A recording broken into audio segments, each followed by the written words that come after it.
Hi guys. ඔන්න ගොඩක් කාලෙකින් තමයි මට වීඩියෝ එකක් ගැන ටයිම් එකක් ආවේ. ඉතින් ෆ්‍රී ටයිම් එකක් තිබුණ නිසාම මම ඔයාලට වීඩියෝ එකක් අරගෙන ආවා. ඉතින් ඉස්සරහටත් මට ටයිම් තියෙන විදිහට මම ඔයාලට වීඩියෝස් අරගෙන එන්නම්. හරි guys. ඉතින් මේ දවස්වල මගේ වොයිස් ටිකක් අවුල් ටිකක් සනීප නැහැ. ඉතින් වොයිස් ගැන ඒ තරම් හිතන්නේ නැතුව වීඩියෝ එක බලන්න. ඉතින් අද මේ වීඩියෝ එකෙන් මම ඔයාලට අරගෙන ආවේ Perfect World 71 වෙනි එපිසෝඩ් එක. හරි guys. එහෙනම් අපි යමු අද වීඩියෝ එකට.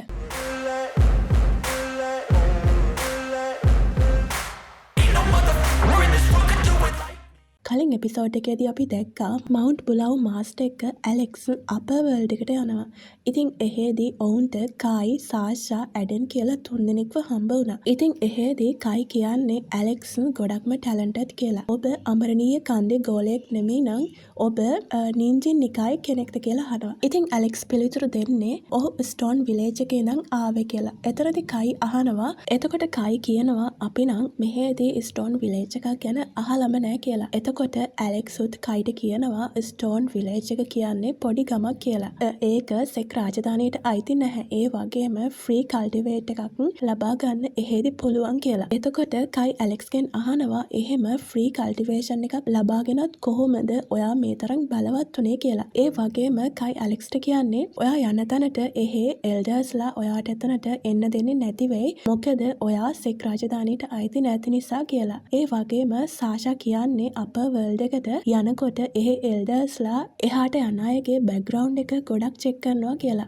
ඒ වගේම ෆ්‍රී කල්ටිවේටර් කෙනෙක්ට එහාට අපර් වර්ල්ඩ් එකට යන්න ඒ තරම් ලේසි නැහැ කියලාත් සාෂා කියනවා. එතකොට ඇලෙක්ස් කියන්නේ මට එහාට යන්න කාගෙන් හරි උදව් අරගන්න වෙයි කියලා. සාෂා කියන්නේ ඔයාට කාගෙන්වත් උදව් ගන්න ඕන නැහැ. මොකද ඔයා ගොඩක් ටැලන්ටඩ් කියලා. එතකොට ඇඩන් කියන්නේ මම ඔයාට එහෙට යන්න උදව් කරන්නම්. ඉතින් මම අපේ මුතුන් මිත්තන්ගෙන් ඉල්ලන්නම් ඔයාට එහෙට යන්න දෙන්න කියලා. එතකොට කයි කියන්නේ ඔයා ටිකක් අකාරුණිකයි යුද සේවකයෙක් බාර ගන්න යනවාද? එතකොට ඇඩන් කියන්නේ නෑ එහෙම නැහැ. මම ඇලෙක්ස්ට මගේ සහෝදරයට වගේ සලකනවා කියලා. එතකොට ඇලෙක්ස් කියන්නේ මට එහෙට යන්න ඔයාගේ උදව් අවශ්‍ය වුණොත් මම ඇත්තටම ඔයාගේ උදව් ලබා ගන්න ඔයාට කරදර කරන්නම් කියලා. ඉතින් සාෂා කියනවා ලෝකය හරිම විශාලයි. එතන තියෙන තාක්ෂණය සාගරය තරම් විශාලයි.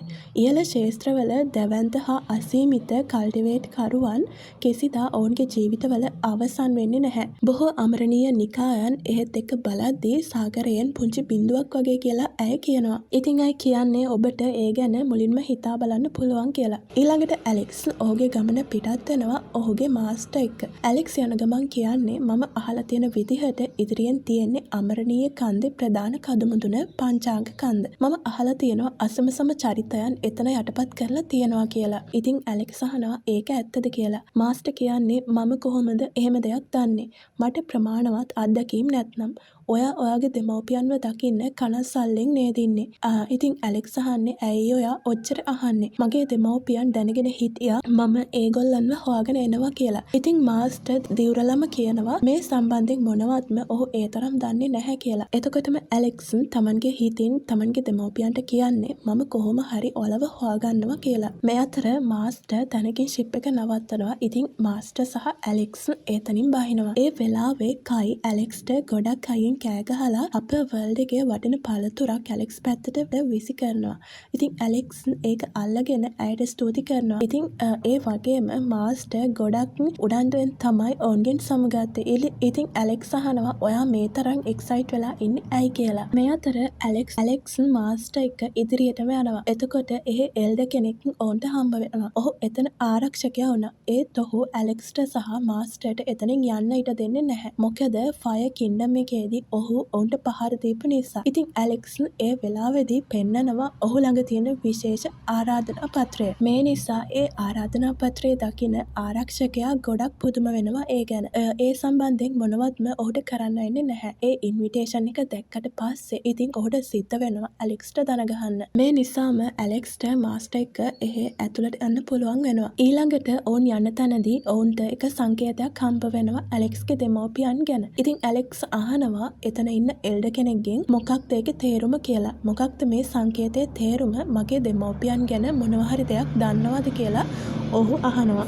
ඒ වගේම මගේ දෙමව්පියන් දැන් කොහෙද ඉන්නේ කියලත් ඔහුගෙන් අහනවා. එතනදී ඒ එල්ඩර් ඔහුගේ ඇලෙක්ස්ගේ දෙමව්පියන්ට ගොඩක් ගරු කරනවා. ඔහු කියන්නේ ඕන් එක ලෑන්ඩ් එකක හිටියා කල්ටිවේෂන් එකක් කරන්න. ඒ වගේම ඇලෙක්ස් තවත් දෙමව්පියන් ගැන තොරතුරු ඒ එල්ඩර්ගෙන් අහනවා. ඉතින් ඔහු දන්න තොරතුරු ඔහු ඇලෙක්ස්ට කියලා දෙනවා. දෙවියන් වහන්සේ මුතුන් මිත්තන් පමණක් ඇතුළු වීමට සුදුසුකම් ලබන අමරණීය දේශය ඔවුන්ට කල්ටිවේට් කරන්න ඉඩ දෙන්න කියලා ඔහු කියනවා. ඉතින් ඇලෙක්ස් අහනවා ඔවුන් හොඳින්ද කියලා. එල්ඩර් කියන්නේ ඔවුන් හොඳින් කියලා. ඉතින් අවසාන වශයෙන් මේ එල්ඩර් කියන්නේ මේ දෙමව්පියන් හොයන එක අතහැරලා ඔබ බෝල්ටියන් හෝල් එකේ කල්ටිවේෂන් එක වැඩි කරගන්න කියලා. එතකොට ඔයාට හොඳ අනාගතයක් ලබා ගන්න පුළුවන් වෙයි කියලා. ඉතින් එතනදී ඔහුට ඇලෙක්ස්ට නැවතත් ඔහුගේ දෙමව්පියන් ගැන මතක් වෙනවා. ඔහුගේ කුඩා කාලය ගමේ දෙමව්පියන් නැතිව ඒ ගමේ හිටපු විදිහ, ඒ වගේම ඔහුගේ අම්මයි තාත්තයි ඔහුව අවසානට තියලා ගියපු විදිහත් ඔහුට එතනදි මතක් වෙනවා. ඉතින් ඇලෙක්ස් මේ නිසා ගොඩක් දුකටපත් වෙනවා. ඇලෙක්ස් නැවතත් ඔහුගේ සීයා ගැන තොරතුරු අහනවා. එතකොට මගේ සීයාත් මෙතන හිටියද? දැන් එයා කොහෙද? ඉතින් එල්ඩර් කියන්නේ එයා ඉහළ තලයකට ගියා. එයා මේ නිම්නයෙන් ඉහළ තලයකට ගියා කියලා. ඒ කියන්නේ ඇලෙක්ස්ගේ සීයා මේ වෙනකොටත් ඉන්නේ අපර් වර්ල්ඩ් එකේ කියලා. ඇලෙක්ස් ඔහුගේ ඩබල් පිපිල් ඇස යූස් කරලා ස්කෑන් කරලා බලනවා. එතනදී ඔහු දකිනවා එක ඊතලයකින් විදින දර්ශනයක්. එතනදී ඒ එල්ඩර් ඇලෙක්ස්ට තරහ යන විදිහට කතා කරන නිසා ඇලෙක්ස් ඔහුගේ රණශූර ඇඳුම් වලට චේන්ජ් වෙනවා. ඊට පස්සේ ඇලෙක්ස් එල්ඩර්ට ඇටැක් කරන්න පටන් ගන්නවා.